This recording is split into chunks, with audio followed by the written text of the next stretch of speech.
ke-15 kiat mempertahankan rezeki dan menambahnya. Yang pertama teman-teman sekalian, hal yang kita tahu semuanya tapi masih jarang orang mau melakukan adalah bersyukur kepada Allah. Bersyukur. Para ulama salaf kita dari sahabat dan tabi'in, tabi'in, orang-orang saleh yang sudah faham wahyu Al-Quran dan Sunnah, maka mereka selalu lisannya kalau lagi tidak ngomong sama orang dua hal, alhamdulillah atau astagfirullah, terus begitu.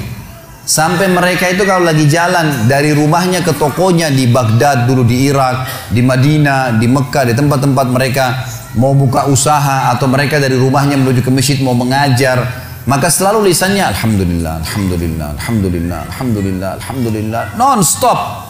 Atau mereka mengatakan astagfirullah wa atubu ilaih, astagfirullah wa atubu ilaih, astagfirullah, terus nggak pernah berhenti, gitu kan. Maka mereka terus bersyukur. Makanya dengan syukur ini kita sudah sentil sedikit gambarannya kemarin. Saya sudah berikan gambaran kalau dengan kalimat alhamdulillah ini sebenarnya password untuk menambah rezeki. Ucapkan itu selalu. Bangun tidur suruh baca alhamdulillah, habis makan alhamdulillah, habis minum alhamdulillah, selalu ditekankan untuk ucapin itu. Maka mestinya kita ucapkan. Sayangnya kita sangat jarang sekali untuk mengucapkan kalimat ini. Bahkan teman-teman sekalian, habis sholat wajib saja, yang ada hadis Nabi SAW, siapa yang membaca subhanallah 33, alhamdulillah 33, Allahu Akbar 33, lalu dia genapkan 100-nya membaca la ilaha illallah wahdahu la syarika lah, lahul mulku wal hamdu wa huwa ala kulli syai'in qadir, maka akan diampuni dosanya walaupun sebanyak buih di lautan. Tapi pertanyaannya, siapa yang dapat nih? Padahal kalau untuk baca ini saya pernah pakai durasi menit, teman-teman sekalian.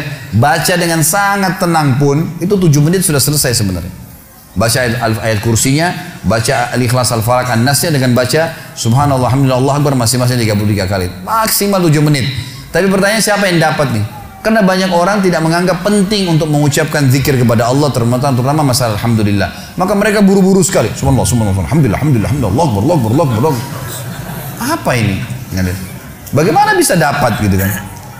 Bagaimana kalau seandainya Anda sedang kerja di perusahaan ingin minta dinaikkan gajinya? Bagaimana tulisannya itu, permohonannya? Kepada yang terhormat pimpinan perusahaan, dirut ya, di tempat saya telah mengabdi selama 10 tahun, disebutkanlah kebaikan-kebaikannya, perusahaan ini juga baik, saya berharap bisa dinaikin 1 tingkat jabatan saja, atau dinaikin gaji saya sekian persen. Atas kerana kami ucapkan terima kasih, taruh di ruangan dirutnya. Kira-kira berani nggak pegawai ini ketuk-ketuk, mana tadi kemarin tuh yang saya sudah ajukan, gitu kan? Nggak bisa nunggu sebulan belum datang, sabar. Kenapa? Kalau doa rewel gitu. Mesti sabar kepada Allah Subhanahu wa taala. Allah tahu kebutuhan kita kok. Allah tahu kebutuhan hamba-hambanya. Bahkan kita tidak minta pun Allah tahu kebutuhan hambanya, gitu kan? Allah tahu kebutuhan hambanya. Jadi harusnya bersyukur teman-teman sekalian. Kita biasakan bersyukur kepada Allah Subhanahu wa taala. Masih ingat tadi pagi saya bilang banyak hal-hal yang bahkan dianggap buruk oleh manusia ternyata sebuah rezeki. Seperti tadi lapar, haus, capek. Mulai sekarang jangan kalau lapar bilang aduh lapar, nggak boleh. Karena kalau tidak lapar nggak enak kita makan. Mestinya alhamdulillah saya lapar. Itu aja mestinya kita syukurin. Hal-hal yang kita anggap buruk juga sebuah nikmat sebenarnya. Karena tanpa lapar tidak enak orang makan. Kalau haus, alhamdulillah saya haus. Karena memang kalau tidak haus nggak enak kita minum. Begitu pula dengan capek, alhamdulillah saya capek. Karena dengan capek enak rasanya tidur itu. Tapi kalau tidak capek kita nggak enak tidurnya, gitu kan? Bahkan kadang-kadang kita gelisah bangun tengah malam karena sudah terlalu banyak tidur. Coba kalau kita capek luar biasa, mesti lisan kita mengatakan alhamdulillah. Allah menyebutkan dalil tentang pentingnya bersyukur ini di dalam surah Al-Ankabut, surah nomor 29 ayat 17. A'udzu billahi minasyaitonir rajim. Innama ta'buduna min dunillahi awthanan wa takhluquna ifka. Sesungguhnya kata Allah, semua yang kalian sembah selain Allah adalah berhala-berhala. Patunglah, pohonlah, apalah, semuanya itu berhala kata Allah. Dan kalian membuatnya dengan ifka, kedustaan. Orang nyembah berhala, dia sendiri yang pahat matanya, dia sendiri yang buat hidungnya, dia sendiri yang buat kepalanya, topinya, apalah. Kemudian dia anggap, oh ini Tuhan. Gimana cara? Kata Allah ini ifka, ini kedustaan, kalian dustain diri kalian sendiri kata Allah. Semua yang kalian sembah selain Allah itu berhala-berhala yang kalian karang-karang, kalian dustain diri kalian sendiri. Dan subhanallah kebanyakan orang ujung-ujungnya ini karena masalah duit saja. Banyak kita ambil ruang lingkup orang Islam saja misalnya. Ada seorang dikenal namanya Badawi di Mesir. Nanti kita tarik ke Indonesia ini contohnya. Badawi ini di Mesir sebenarnya dulunya bukan seorang alim ulama, orang biasa, tapi dikenal di masyarakat. Waktu dia meninggal, karena dia sering baik sama masyarakat, ada satu masyarakat wakafin tanah di kebunnya, ini buat kuburannya si Badawi. Berjalan waktu, ahli waris pemilik kebun menjual tanah-tanah mereka, akhirnya sampai membuat kuburan tersebut berada di pinggir jalan. Lewatlah dua orang yang fasik. Fasik ini muslim tapi banyak dosanya, nggak memikirkan masalah, nggak takut dengan akhirat, nggak takut dengan dosa-dosanya, nggak pernah berpikir masalah neraka. Maka lewat, ban mobilnya pecah pas dekat di seberang kuburan itu, seberang jalan.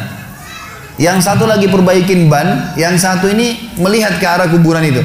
Ternyata dalam hitungan 5 menit saja, itu ada 10 orang lewat. Dari 10 orang ini, 8 orang memberikan salam ke kuburan itu. Salam, seorang muslim berikan salam ke kuburan sunnah Nabi. Gitu. Orang fasik ini mengambil sebuah kaleng tua di dekat mobilnya, kemudian dia menyeberang, ditaruh di dekat kuburan itu, lalu dia pindah ke sebelah. Dilihat sama dia, 5 menit ke depan lagi seperti apa. Ternyata dari 10 orang yang lewat, selain memberikan salam, ada 2 orang nitipin duit. Masukin ke kaleng bekas itu. Dia bilang sama temannya, sebentar ada proyek nih. Dia pergi ke toko bangunan, beli semen, beli keramik, beli pagar, dirombak tuh kuburan hari itu. Pasang celengan yang lebih bagus lagi. Dia sama temannya besok duduk di seberang jalan, lihat perkembangan. Ternyata dari pagi sampai sore, di antara orang yang lewat karena kuburannya sudah bagus, ada yang berikan salam, ada yang titipin fulus, duit lagi. Kalengnya penuh, gitu kan? Wah, ini proyek nih. Beli tanah di sekitarnya, bebasin tanah itu, bangunin masjid. Dan sekarang teman-teman sekalian, masjid itu bisa menampung sekitar 1000 orang, dan di dalamnya ada kuburan si Badawi tadi. Setiap hari orang berbuat kemusyrikan, minta-minta sama kuburan tersebut. Berharap bisa diberikan keselamatan lah, kalau menikah bisa berkah lah, minta sebelah kuburannya si syekh ini, dan diistilahkan dengan Syekh Badawi. Ini bukan syekh, bukan seorang alim dulu. Sedangkan orang alim aja nggak boleh, apalagi bukan orang alim. Sampai Imam Nawawi rahimahullah. Ini teman-teman, maaf, di Indonesia yang masih banyak melakukan hal-hal seperti ini. Imam Nawawi ini salah satu tokoh madhab Syafi'iyah. Beliau mengatakan, saya heran pada orang-orang yang minta-minta pada kuburan, walaupun itu adalah orang alim. Sementara di dalam kuburan adalah manusia seperti dia, sama, yang sudah jadi tulang belulang. Nabi Muhammad SAW saja kita masih kirimin salawat untuk beliau. Apa itu salawat? Tambahan rahmat dari Allah SWT. Nabi yang sudah diampuni dosanya. Para sahabat orang soleh kita masih mengatakan radhiyallahu anhum, kita doain. Bagaimana kita tidak mendoakan orang-orang lain? Sesoleh apapun mereka kita harus doain. Itu sunnah Nabi SAW gitu kan. Subhanallah, saya pernah mendatangi sebuah kota di Indonesia ini, ada satu masjid tua sekali. Saya sholat di situ dan ini bekas peninggalan kerajaan. Begitu saya keluar dari masjid itu, ada satu ruangan rupanya di sebelah kiri masjid, kecil sekali, mungkin cuma bisa nampung 5-6 orang di dalam, dan ada orang duduk di atas tembok dekat pintunya. Lalu kemudian ditutup pintu tersebut, dia sambil nunggu. Saya lewat terus saya tanya teman saya, ini tempat apa ini? Dia bilang ini dalamnya kuburan. Terus untuk apa orang itu duduk di atas pintu? Dia bilang itu penjaga pintunya. Terus apa yang dilakukan? Dibukain pintu sama dia. Sebentar, nanti antum lihat ada 5 orang yang keluar. Di dalam sudah minta-minta kepada kuburan tersebut. Nanti gantian lagi 5 orang lagi masuk antri. Begitu terus, gitu kan? Dan akhirnya penjaga kuburan diberikan duit oleh dia. Subhanallah, saya bilang Subhanallah, Maha Suci Allah. Di mana mereka dari sabda Nabi SAW kepada Abdullah bin Abbas, wahai anak kecil, kalau kau minta tolong hanya minta tolong kepada Allah. Di mana mereka dari perkataan Imam Nawawi tadi, kalau mestinya mereka mengirimkan doa untuk orang mati, bukan malah mereka minta-minta kepada mereka. Ada ajaran agama kita jelas, tapi seperti itulah. Subhanallah. Dan ujung-ujungnya di belakangnya ternyata pengumpulan dana lagi, gitu kan. Ini banyak orang yang tidak sadar dan membiarkan manusia terjerumus hanya karena ingin mendapatkan rezeki yang dasarnya sebenarnya sudah ada sumbernya, tadi sudah saya jelaskan.